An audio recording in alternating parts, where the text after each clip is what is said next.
pray. Good and gracious God, we thank you again for this time to be together. We thank you for this food that might nourish our bodies. Bless it.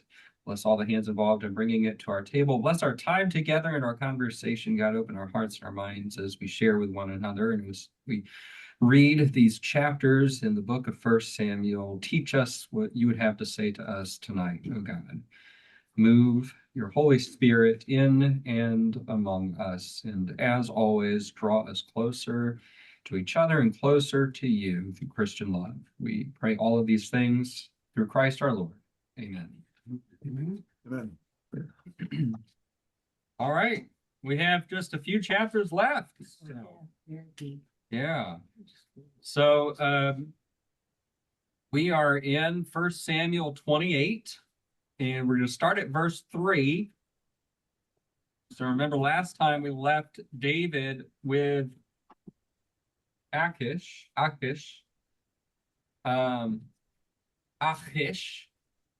you like. And in the territory of the Philistines, they were mustering for war. And so now we're going to, the camera is going to shift focus over to Saul. And this was the final entry in our sermon series from this past summer, if you remember. So, but I'm excited to dive deeper here tonight into the study of this chapter. So I would go ahead and just start out here. We'll break it into two sections. Would somebody read for us verses 3 through 14? I can. Thank you. Now Samuel had died, and all of Israel mourned him and buried him in Ramah, his hometown. And Saul had banned all mediums and diviners from the land. The Philistines gathered their forces and advanced to camp at Shunem. Saul gathered all Israel, and they camped at Gilboa. When Saul saw the Philistine army, he was so afraid that his heart beat wildly. When Saul questioned the Lord didn't answer him, not by dreams, not by the Urim, and not by the prophets. So Saul said to his servants, "Find me a woman who communicates with ghosts. I'll then go to her and ask by using her techniques." "There is such a medium in Endor," his servants replied. So Saul disguised himself, dressing in different clothes. Then he and two men set out, going to the woman at nighttime. "Please call up a ghost for me. Bring me the one I specify," Saul said.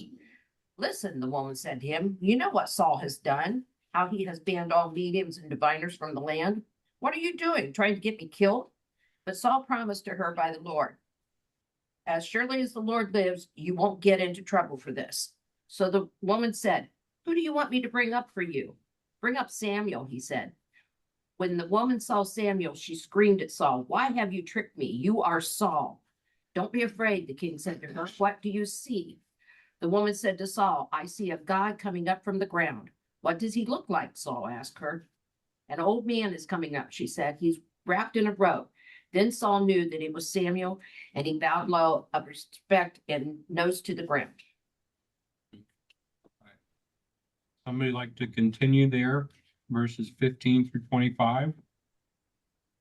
And Samuel said to Saul, "Why hast thou disquieted me to bring me up?" And Saul answered, "I am sore distressed, for the Philistines made war against me, and God is departed from me,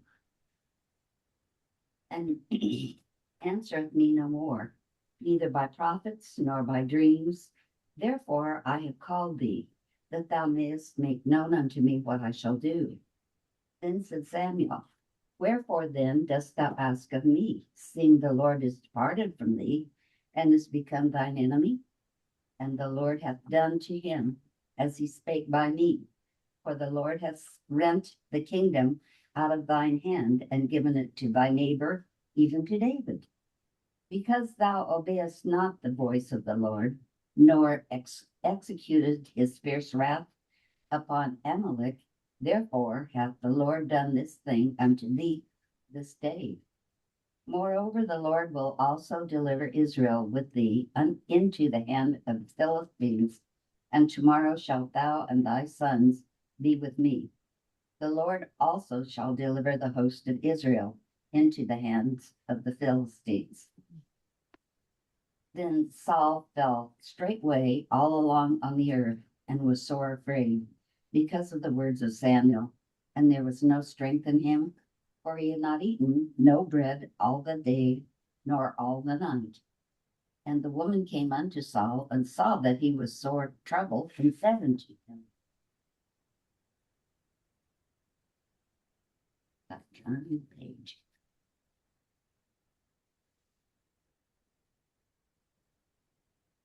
Behold, thine handmaid hath obeyed thy voice, and I have put my life in my hand, and have hearkened unto thy words which thou spakest unto me.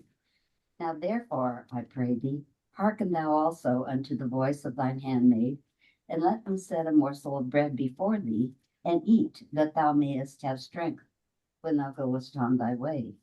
But he refused and said, I will not eat. But his servants, together with the woman, compelled him, and he hearkened unto their voice. So he arose from the earth and sat upon the bed. And the woman had a fat calf in the house, and she hasted and killed it, and took flour and kneaded it, and did bake unto unleavened bread thereof. And she brought it before Saul and before his servants, and they did eat. Then they rose and went away that night. Thank you, Mary. Good. Right. Oh. So what kind of a picture do we get of Saul in this chapter? We've had a lot about Saul, but this is one of the final episodes before battle that results in his death. He's afraid. Afraid. Oh. Expelled the mediums, and then he went and used me. Hypocritical. Yeah.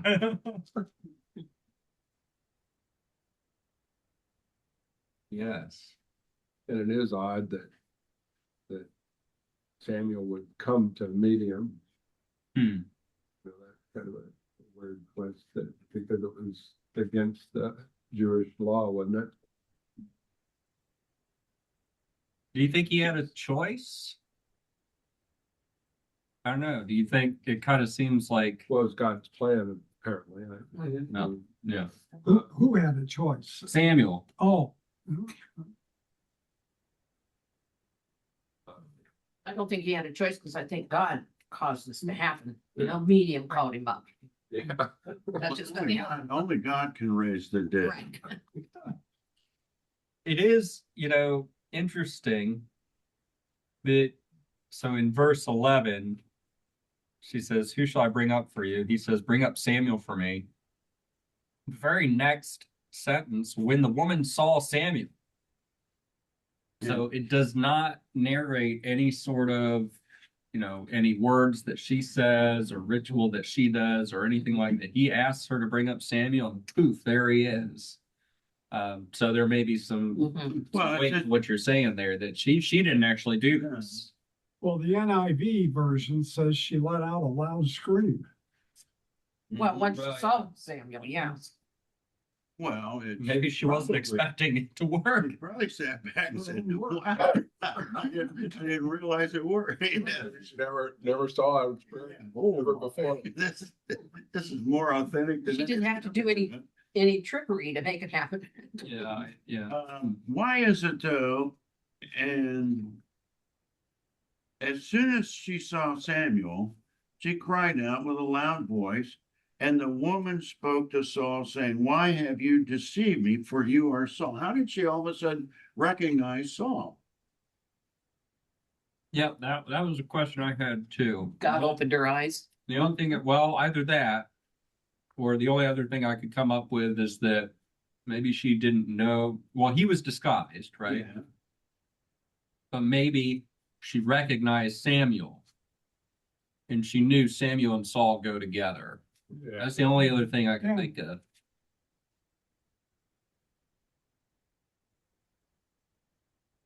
Or yes, God opened her eyes and she was able to see. Yeah, I don't have. But that just, it also kind of further lends credence to the idea that she didn't actually conjure up Samuel. Huh. He just appeared. Because if she knew who she was conjuring up already, then she would have already known that it was Saul. But if she didn't know until she saw him, who it was. Well, plus she knew she didn't have that kind of power,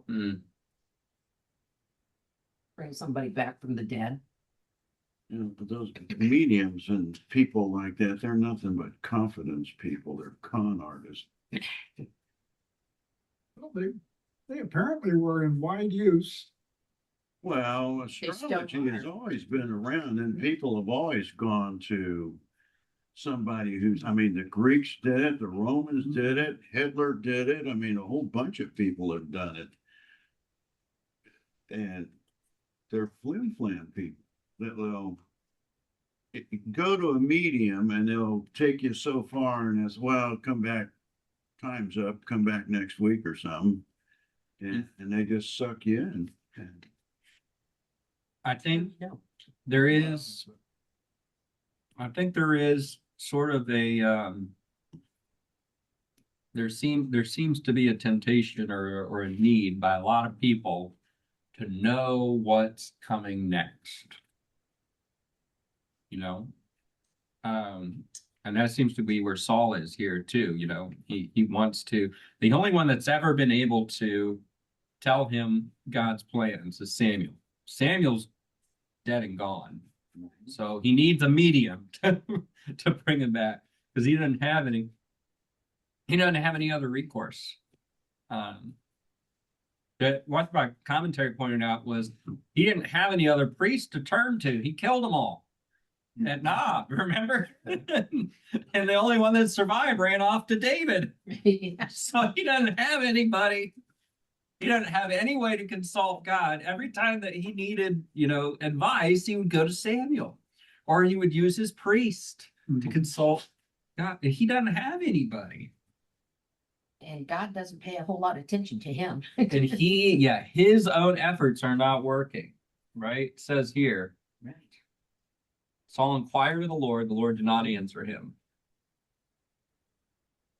So, yeah. Whereas David has no problem inquiring of the Lord and getting an answer. Saul has a problem. But see, David already has a plan when he inquires of God. David already knows what he's going to do. Saul has no idea what he's going to do. he's in panic. He's in panic mode. He has no idea what's going to do. He asked Samuel, I came to you to ask you, what am I supposed to do? You need to tell me what to do. And Samuel's not the leader anymore, Like in 13, then Samuel said to Saul, why have you disturbed me? Yeah. Why have you brought me up? This is what makes me think again that Samuel didn't really have a choice to appear. He just,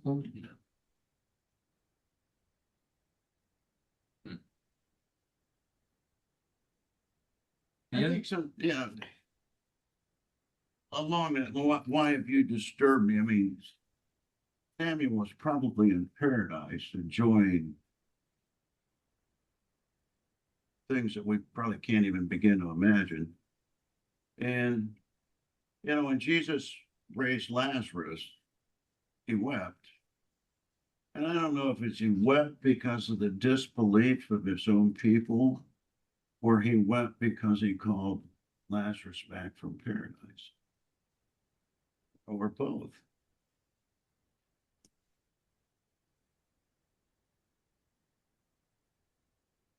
yeah, I always took that to be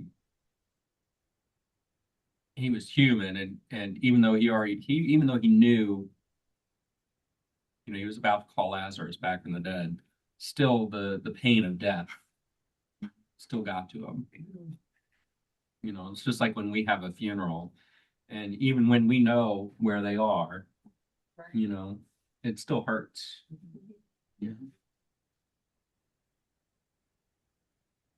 My Bible has a little piece here called the Medium of Endor. Hmm. Known only for her skill at communicating with the dead, the Medium of Endor had a dramatic encounter with King Saul on the last night of his life. It's the Bible's only ghost story. Mhm. The scene in which, except for the Holy Ghost, the scene in which she conferred for him with the dead prophet Samuel. The Philistine army loomed against Israel. Saul, terrified of the battle, sought guidance from the Lord, but to no avail. So he asked his servants to find him a woman who spoke with spirits. With no hesitation, his servants replied, "There is such a medium in Endor."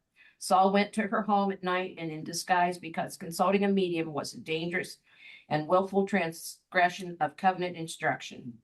Yet by the story's end, the medium emerges as more maternal than sinister. She facilitated Samuel's beyond the grave communication with the divinely rejected Saul, and then provided the king with a hearty meal. In God's hands, her generosity and compassion for the devastated king after his lost, grim oracle from Samuel offset what one might expect for such a forbidden person. That's a good point,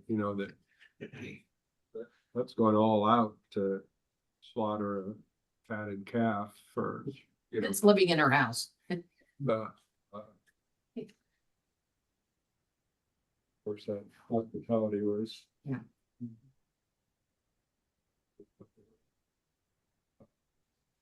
Supposed to be like that, but And who knows if she had another fatted calf?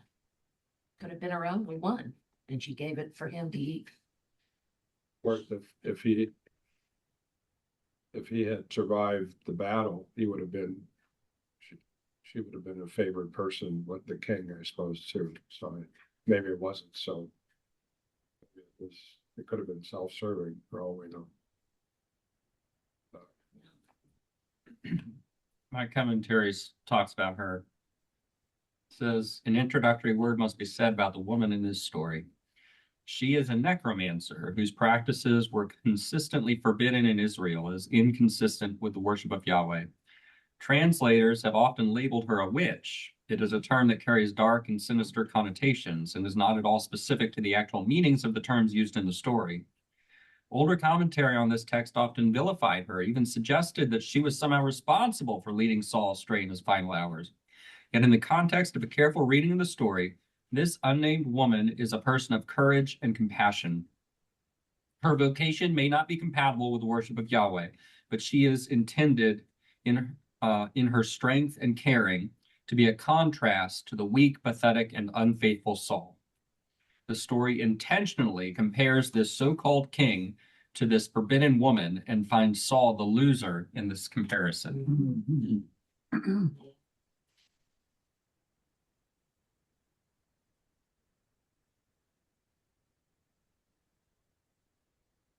So, but I wanted to, continue to talk about this compulsion or this need to know what's coming next. Because, and I'll read a little bit of what this says. It's about trust, Saul is ruled by fear and not by trust. And he says the failure of a trustful faith leads us to embrace idolatrous practices in the effort to know and control our destiny. We live in an age of the popularity of the soothsayer and the quick fix on the future.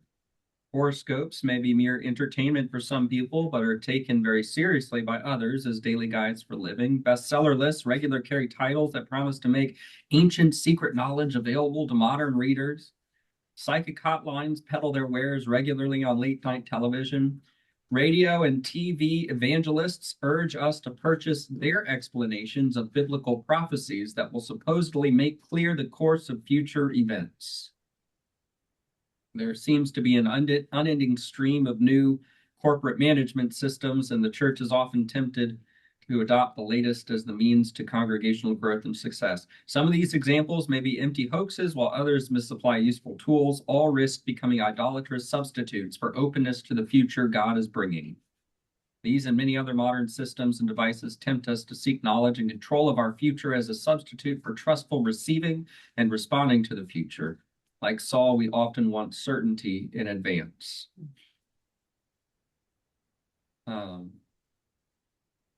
So, you know, that is to say, be careful not just of the horoscopes and the psychics and the mediums and that kind of thing, but also that book you bought at Barnes and Noble that promises to tell you what revelation really means.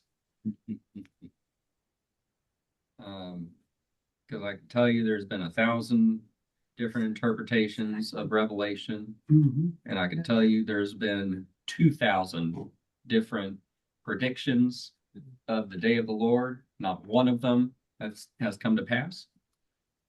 So Only God knows. only God knows. And I would hear you say, don't take it literally in Revelation, and then a couple days later, I'd hear somebody Oh, yeah. take it, say, wow, but it says in Revelation this, and this, and I'm like, I think Revelation is a great book to study. My concern is when we try to read it like it's a clock ticking down. No, it's Like we can pick out where things are. And I see a lot of that. not chronological at all. Yeah. But you know, I see a lot of people read it that way of trying to, because I think it's the same thing. I think it's trying to figure out what's coming next so I can be secure. But we already know who holds the future, so we don't need to know. There's also, people want to think that they know something that somebody else doesn't know. Hmm. You know, all this conspiracy stuff, Hmm. you know, and all this stuff on, you know, you see something on the internet that says this cures your arthritis and doctors don't want you to know about it. You know, that's- Yeah. or whatever it is. Well, And this here's, stream takes So- away all the bags under the eyes. yeah, here's stuff about the bank that the bankers don't want you to know. Right. That stuff, yeah. Well, good analogy. I also think, you know, desperate people will turn to just about anything. And I think that's what we see here with Saul. He's desperate. He's so desperate, he's turning to the very practice that he himself had banned, had forbidden. Speaking of not knowing anything, in verse 6, Saul inquired of the Lord, and the Lord did not answer him either by dreams or by Urim. Urim, yeah. Urim. Now, I had a reference back to Exodus, Mhm. and it says, and to have a Urim, whatever it is, hanging on a light. What is that? I mean, Well, it's the Urim and Thummim. It's the thing they used earlier to cast lots Had this discussion. that they oh, okay. they picked Saul by, and they would keep it, apparently kept it in the ephod, ephod, Yeah. you know, that was the garment that the priest wore. And so he's used this before, and it only says Urim here, whatever the Thummim is not listed here. We don't really know what it was, but it was evidently it was some kind of dye or something that they would use to Yeah. cast lots. Yeah. Indicate a yes or a no answer. Interesting. It That effort. has a magic 8 ball that they carried around. Yeah. The 8 ball. Or the Ouija board. So, yeah. So they're gathering for battle. The other thing to note here is, I mean, if you read it really, really carefully, is that time seems to advance here a little bit, and then it goes backwards when we get to chapter 29. So this is some kind of an interlude in the story of David and the Philistines, because in chapters 27 and 29, the Philistines are at Aphek, I think. And then here they're at Shunem. So we're pausing the David story to go to the night before the battle with Saul, you know, and then we're going to go back to the David story. So And we get another soliloquy from Samuel. He goes into the whole, Yeah. lays out the whole thing. It's gonna happen. Yeah. So we get some new information here, don't we? Yeah. And these are the last words that Samuel speaks.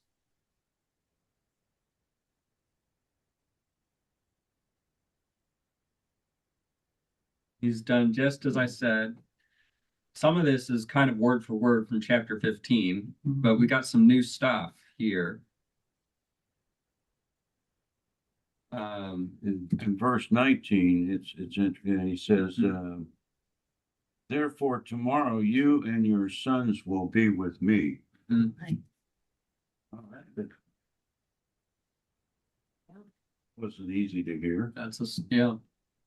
Like, NIV says, will be down here with me. I thought that was interesting. it's like a baseball game in heaven. By the way, you're batting tomorrow.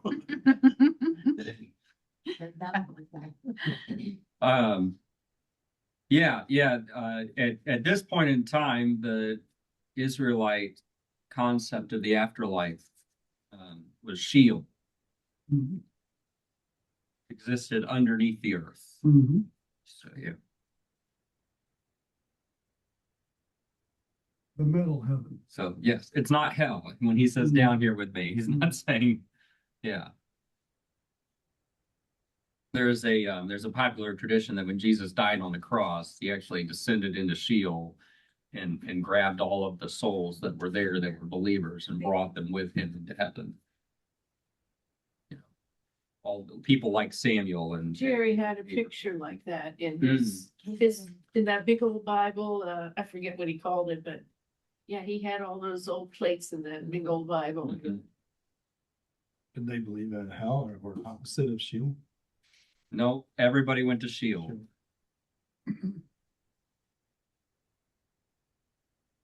With judgment as to who goes up and who goes down.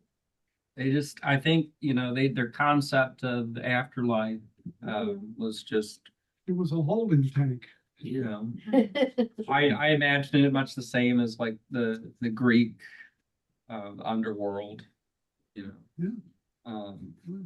But if you Google Hebrew cosmology, you will get an image that will show you what at that point in time they thought the world looked like. And then a lot of Bible passages will start to make a lot more sense. Because they start about they talk about the heavenly storehouses and the floodgates open to release the precipitation, the rain, and that kind of thing. They believed there was a dome in the sky, and above that is where all the waters, because when it rains, water comes from the sky. So of course, above the sky there's water, but there's a dome to keep it. But there's gates that will open when it rains. I mean, you take kind of what they, had to work with and not having modern science and everything. And the pillars of the earth, that the earth is set up on pillars. So, and then underneath you have Sheol, which is the place where the dead go. Jesus must have really puzzled them when he talked about Lazarus and the rich man. Oh, yeah. Yeah. By that point in time, there was a belief in a heaven and a hell. And their ideas Yeah. were changing. Yes. Okay. Yes, it did. It changed over time. What caused that change? Well, as I was about to say, because in this time there's this concept you could have a good life during your life, and in your if you sin, then you would have a bad life, right? Your sins were punished during your life, and your kids would be punished, and but the goal was to live a good life and have lots of kids and have many descendants, and then you would go to be buried with your fathers, and that's considered to be a good life and a good reward, right?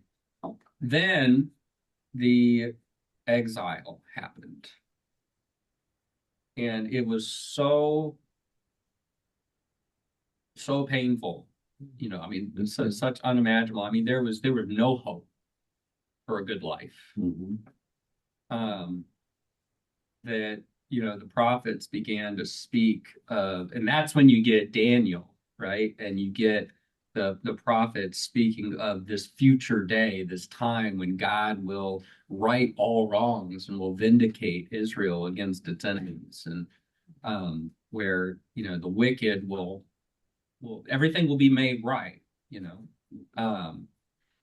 and they begin to imagine this day, and so more and more if you couldn't have a good life on earth, the Israelites began to, as their theology kind of evolved, that there's more after this life, and then if you do well, you'll be rewarded. Now, I don't know, what their concept was as far as getting into heaven, because we believe in grace, we believe nobody's that perfect that they can get into heaven on their own, and you need the grace of Jesus Christ to get in. So I'm not sure what they would have said at that time, but they were actively having arguments over what heaven was like and how you would get there and all that other kind of stuff. And when Jesus comes on the scene, Sadducees. Yeah. On one side. yeah, Pharisees on the other. yeah. They were arguing over whether people would be resurrected at the end times in the body. So, In Jerusalem, they have on the Mount of Olives, a big cemetery. Right. They're all buried with their feet towards Jerusalem, so that they can, when they're resurrected, they'll be facing the right direction. That's a very steep hill. Then there's the east gate that's sealed up.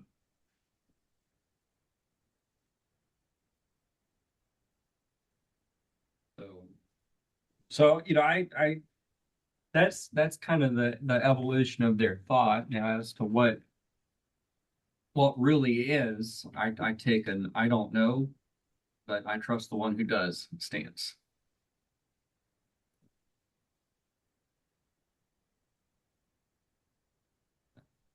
And I do know that Jesus was the first fruits of resurrection, and shows us the way into that new life, resurrected life, eternal. So, but yeah. So it was sometime around, between like 500 and when Jesus was born, was that theology. It started to change. The thinking started to change.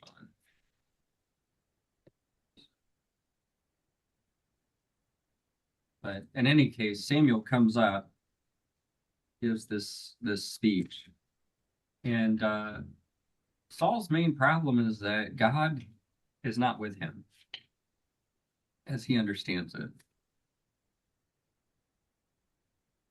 He's just not able to have a connection with God. He always relied on Samuel to have that connection, and now Samuel's gone, and that's why he goes to Samuel, because he needs that connection with God. David just has that connection with God. He doesn't need a medium. He doesn't need an intermediary, right? Saul kind of made the bed he's laying in, so he brought that on himself. And the fact that he wasn't even eating, very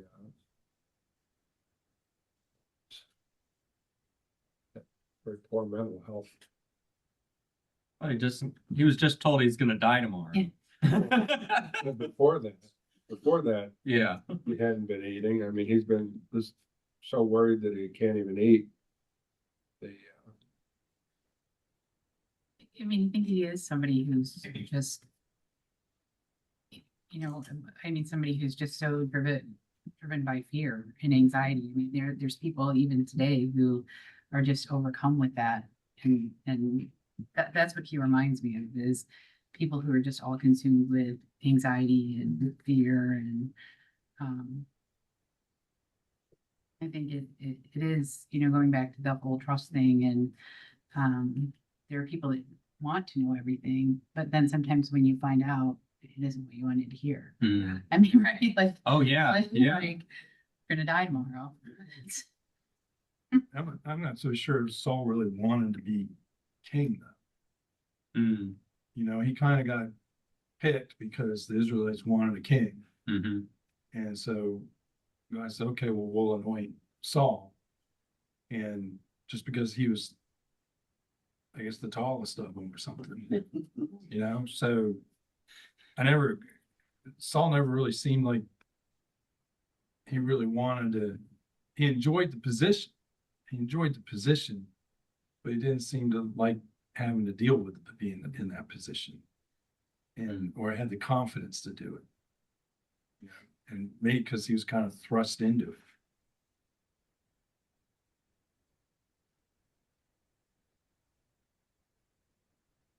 He tried to rise to the occasion, but he kept messing things up. Yeah. Of course, I don't think David, you know, he had no designs to be king either, you know, He's just a lowly shepherd, so.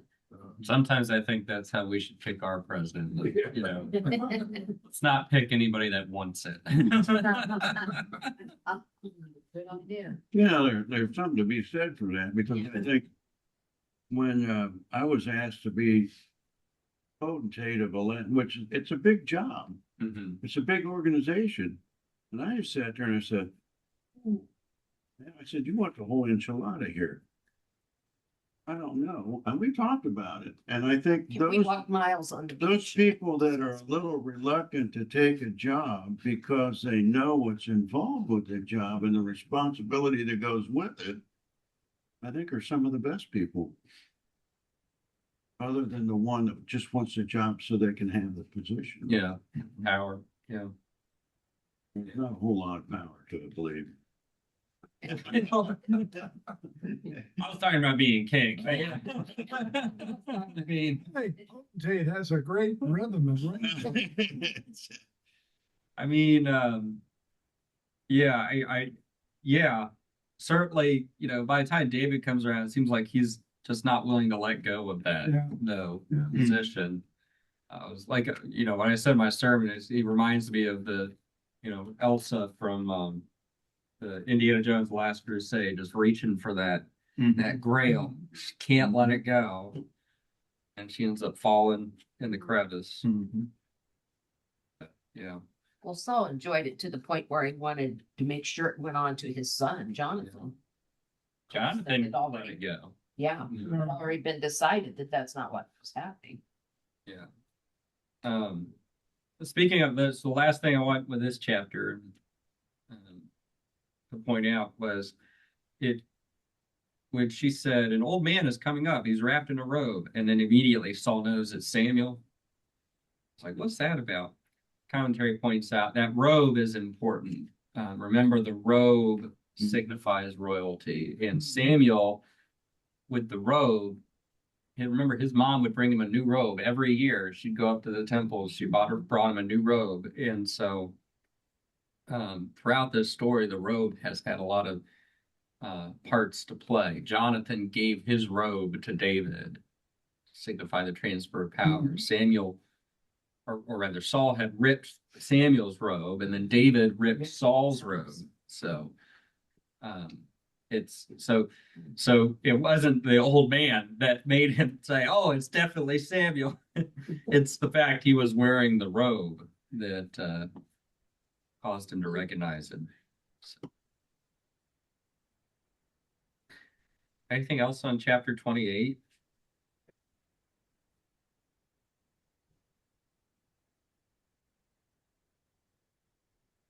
Let's go on to chapter 29 here then. Short chapter. So who'd like to read chapter 29 for us?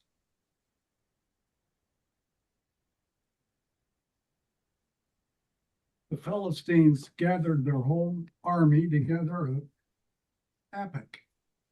Israel's army camped by the spring of water at Jezreel. The Philistine rulers marched out in companies of hundreds and thousands. David and his men were marching with Achish behind the others. The commanders of the Philistines asked, why are these Hebrews here? Achish replied, that's David, isn't it? Wasn't he an officer of Saul, the king of Israel? He has already been with me for more than a year. I haven't found any fault in him. That's been true from the day he left Saul until now. But the Philistine commanders were angry with Achish. They said, send David back. Let him return to the town you gave him. He must not go with us into battle. If he does, he'll turn against us during the fighting. In fact, he might even cut off the heads of our own men. What better way could he choose to win back his master's favor? Isn't David the one the Israelites sang about when they danced? They sang, Saul has killed thousands of men, David has killed tens of thousands. So Achish called David over to him. He said, you've been faithful to me, and that's just as sure as the Lord is alive. I would be pleased to have you serve with me in the army. I haven't found any fault in you.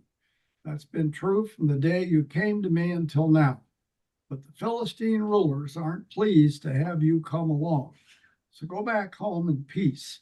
Don't do anything that wouldn't please the Philistine rulers. Well, what have I done? Asked David.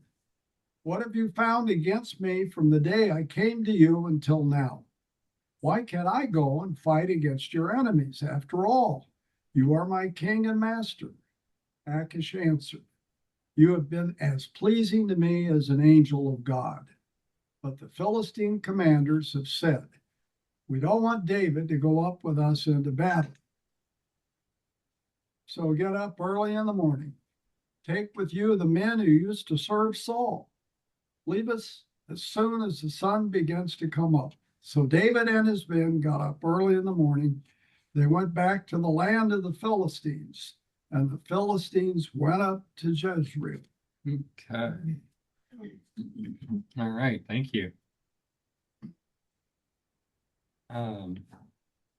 So does everybody understand what's going on in this story, this part? Any questions? God saved David, so I said. Ah, yeah, God saved David. There you go. You picked up on it. Yeah. Yeah, David got lucky, or God had a hand in it. Because remember last time we were talking about he's got himself in a pickle by ingratiating himself to King Achish and having himself appointed the king's bodyguard to go up into war against the Israelites, which would not be a good look for David when he decides to, or when he takes the throne of Israel. So, but of course we know that he's been lying to King Achish this whole time, telling him that he was, going out against the people of Judah when really he was going out against Judah's enemies. And so, which makes it even more ironic when Achish says, you have been honest. And I found nothing wrong in you. It's interesting that the leaders of the Philistines somehow picked up on that. Mm-hmm. Yeah, the others. Why are these Hebrews here? Yeah. And they may have been right too. When David responds, you can read his response as a little bit tongue in cheek, like, oh no, really? I gotta go back. But he says, what have I done? What have you found in your servant from the day I entered your service until now, that I should not go and fight against the enemies of my Lord the king? I'm not sure why your translation said, you are my Lord and king, but that's not what the text says in Hebrew. Well, mine says that, but of my Lord the King are not capitalized. I should not go and fight against the enemies of my Lord the king. Could David, could this be a double entendre here? David is really talking about Saul, as in if the battle gets underway, he was planning Well, He's always got a plan, right? He's talking about, Achish. Okay, Well, is he? Sounds like it. It sounds like it, but Sounds is like he? it, but maybe he's really talking about something. Here's what my commentary. yeah, said. well, maybe, yeah, okay, I see your point. It said, say,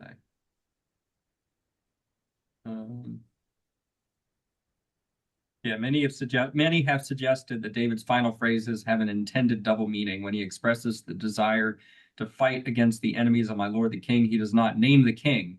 Achish assumes it is a reference to himself, but David may have been referring to Saul. Perhaps in battle, David thought he would seize the opportunity to turn the tide for Israel. Mhm. And we'll never know because he got sent back. So,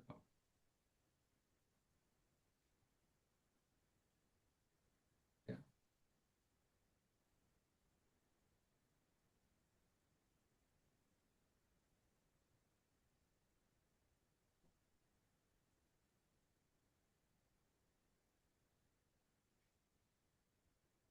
It's interesting that Achish has such a favorable view of David Mhm. that he even seems to acknowledge David's God here. He says, I know that in verse 9, I know that you are as blameless in my sight as an angel of God. And he even uses God's name in verse 6. Yeah. My You know. commentary says, in his oath, Achish called on David's God to witness to the fact that he had found nothing wrong in his Hebrew vassal. So he had Achish in his pocket. Yeah. Yeah, but wasn't David giving all the spoils of his battles back to Achish? He was. Yeah. Yeah, he'd spent over a year, what was it, a year and 4 months, Mhm. ingratiating himself to King Achish, but also lying to him about where those spoils came from.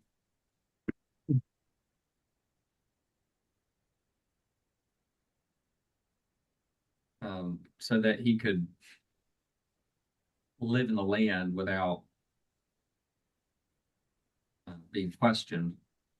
They're killing all the people, Yeah, saying there were no witnesses. yeah, killing all the people so there were no witnesses.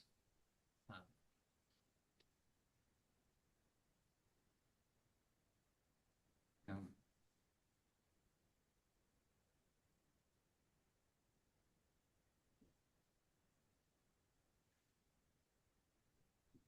Well, do we have any other commentary on chapters 28 or 29? I know this was a short one, fairly straightforward. But we're set up for the final scenes here in First Samuel. David's going to have some stuff to do back in Ziklag. And then the final battle, it's really short, honestly. It's only 13 verses. But if they make a movie or the television show, right? Mhm. Television show, I'm sure they'll draw it out to 3 hours. Just the 13 verses. 12 episodes. Yeah. But this is where we have, David and Saul kind of on the night before the battle. David's not even there. He doesn't get to be there. And Saul is terrified.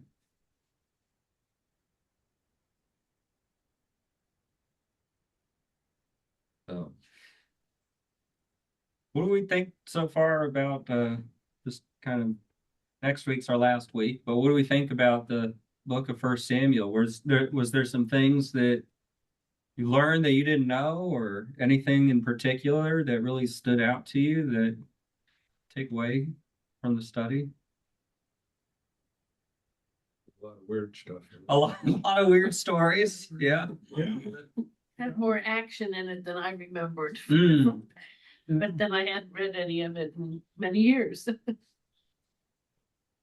Plus, you have two stories, two different stories really describing the same. Mm. Mm-hmm. Mm. Because it seemed like we had several chapters, like, okay, 2 chapters over here, we're reading this, and it's the same thing that we read 2 chapters before. It's kind of like having the 4 gospels, but in one book. Some of those stories. Yeah. Yeah.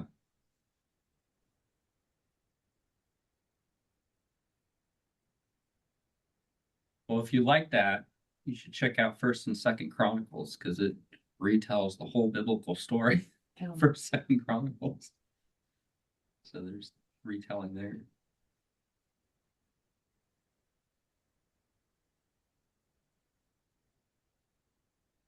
Well, seems like next fall we need to do second Samuel.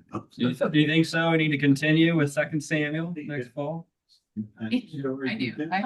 Yeah, You want to see how the story yeah, I can. continues? Although, yes. Okay, all right. And we know Normal wants to. Yeah.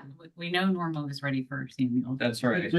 Second Samuel. It's just good to go back and reread a lot of this Yeah. and take another, because I know I have a tendency to lean toward the New Testament. Yeah, yeah. And I think probably we do. Yeah. But to go back and review these old stories and things that were going on, and the theme is still the same. I mean, if you put your faith in God, God is with you always. And when you stray, that's when trouble starts.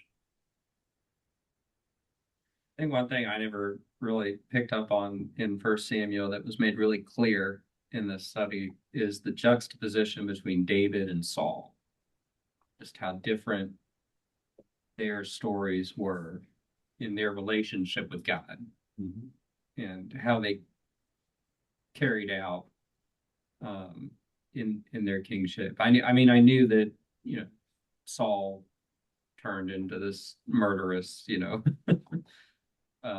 jealous king, and that David was on the run, but really seeing their relationship with God put side by side and how they approached the different situations and the obstacles that were put in front of them.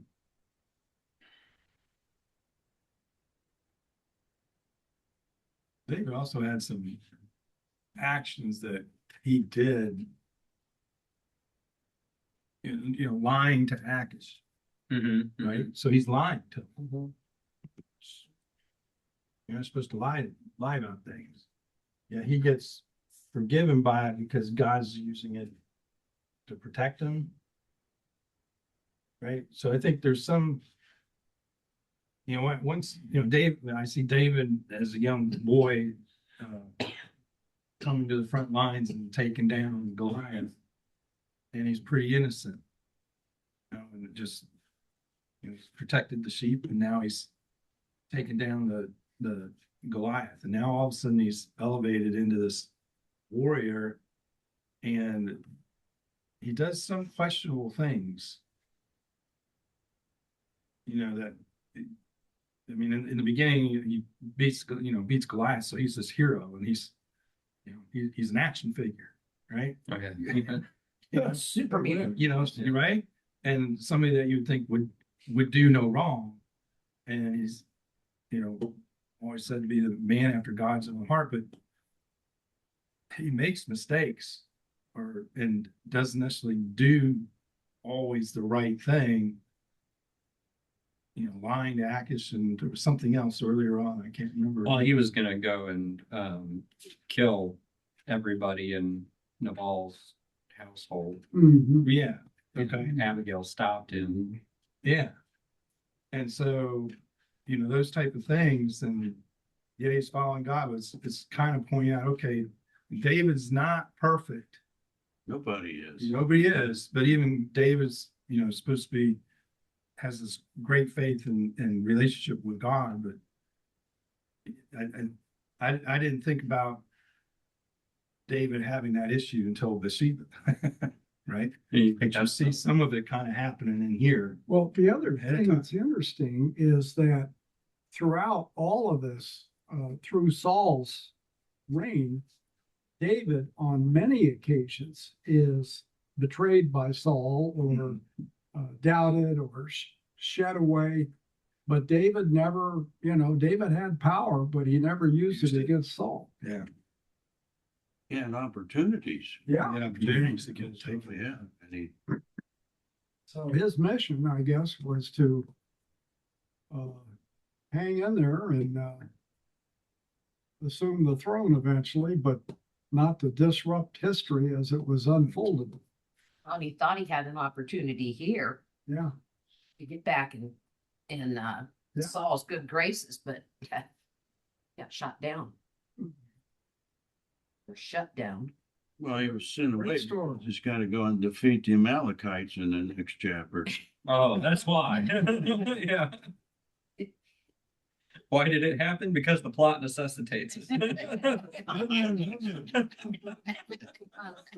Well, maybe the Lord's sitting up there saying, now these Amalekites are gonna be over here, so you got it.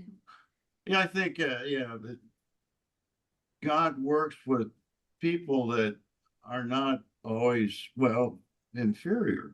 I mean, they're just inferior. And, Well, we all are yeah, inferior to we God. all fall short of the grace of God.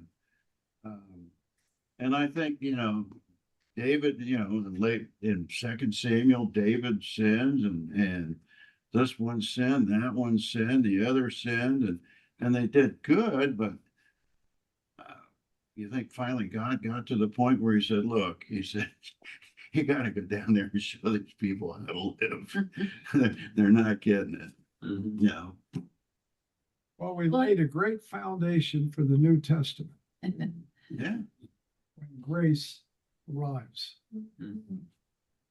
Well, I think it's interesting, we talk about nobody's perfect and David made some questionable decisions, but at the same time, Saul made questionable decisions, but they were treated very differently by the Lord, right? I mean, Saul really didn't, he didn't get the grace, I think, that David really got.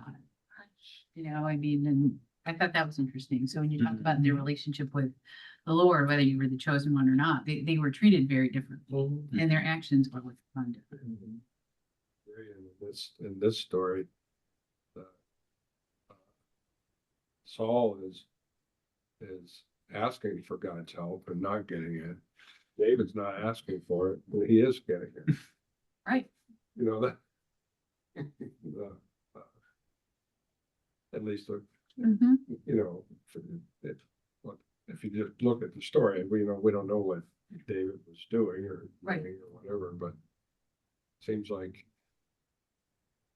God got him out of this pickle. That's how I see it.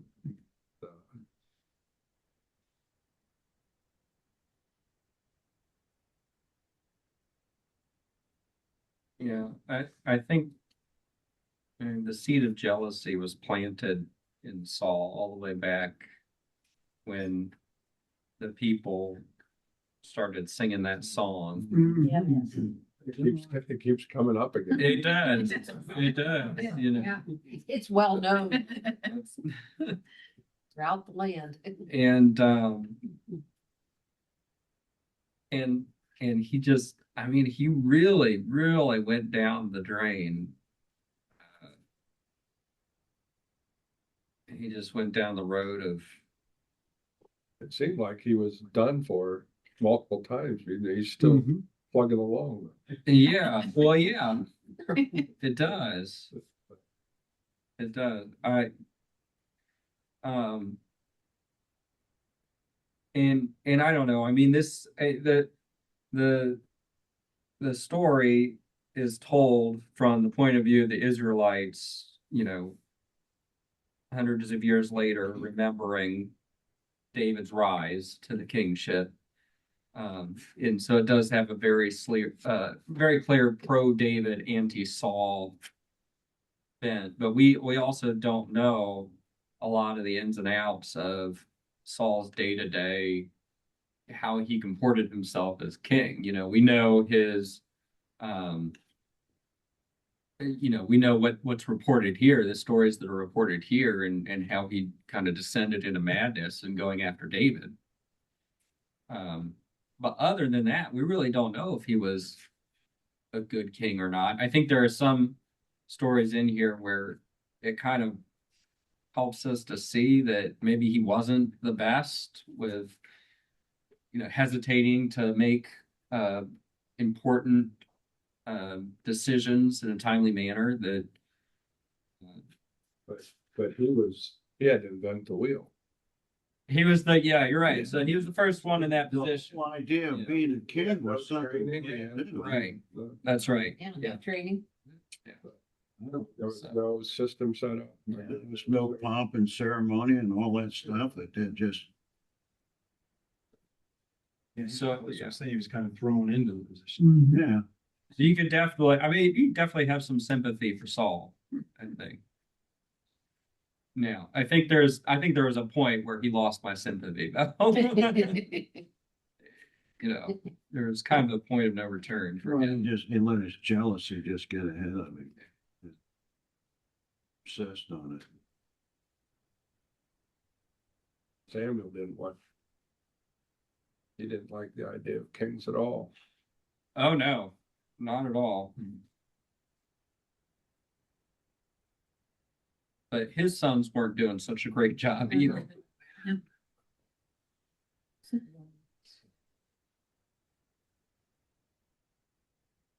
Well, next week we're in chapter 30 and 31. We'll finish up the book.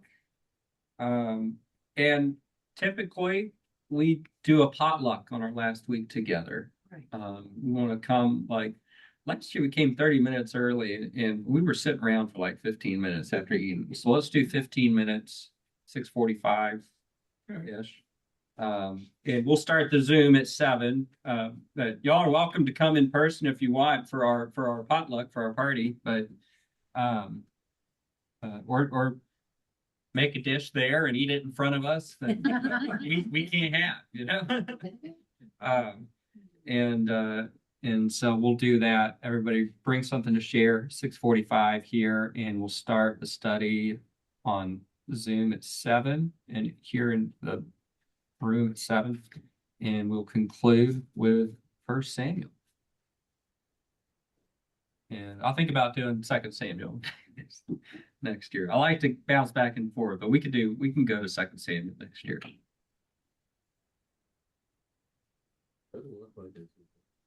Yeah, that's the other thing is, it's not as long. So we may, I don't know. I don't need the kings in. I'm Keep going.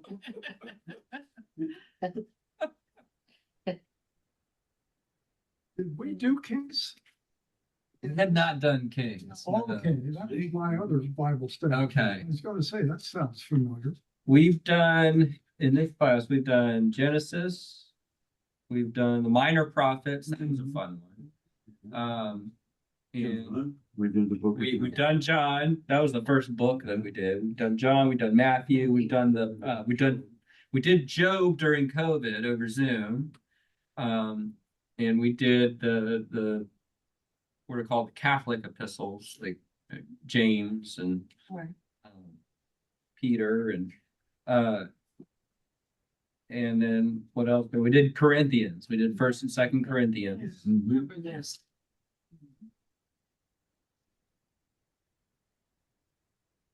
So I know we've quite a lot. So I think there's lots more. I know. I keep thinking to myself, well, 66 books. But some of them we did multiple, so Right. All You're right. probably the only one that'll still be here by the time you finish.